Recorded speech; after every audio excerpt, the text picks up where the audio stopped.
He hara te tirohanga whānui mo te whaitua nui o Tāmaki Makaurau a ngā rā kaimua i te aroaro.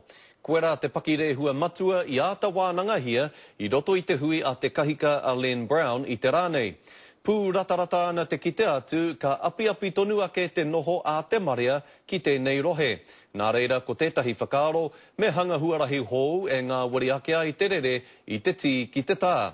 Hei tā te iwi kāinga o Ngāti Whātua, aha koa kāore te kaunihera matua e kōrero ana mo te iwi Māori i tēnei wā, ka tino whawhai rātou, kia uru o rātou whakaaro mea rātou kōrero ki roto i ngā whiriwhiringa. Arā, hei oranga mo te katoa. He taone e tipu kaha nei tōna rahi. It's my job to articulate a vision for the city, and I hope we can all share this vision. E kōrero ana Len Brown mo te whakahau i ngā ara e kawe nei te tangata ki ngā tōpito o te taone, te whakapakari i ngā hapori, te whakatipu hua o hanga. Whether that's housing, education, employment, economic opportunities, the ranges are vast, and so we don't expect to see a chapter. We expect to see ourselves right throughout the chapters of the Auckland Plan.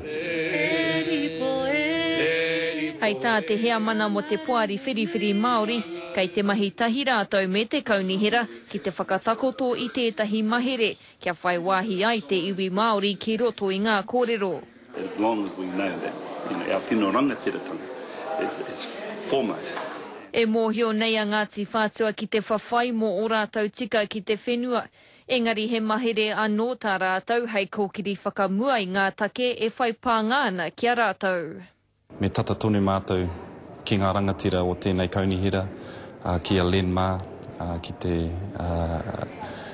koromatua, hei whakatakoto o mātou āwangawanga o mātou whakaaro, hei te aki te whenua, hei te aki ngā tangata katoa.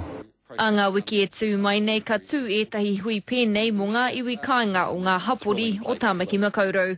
Irina Smith, Te Karere.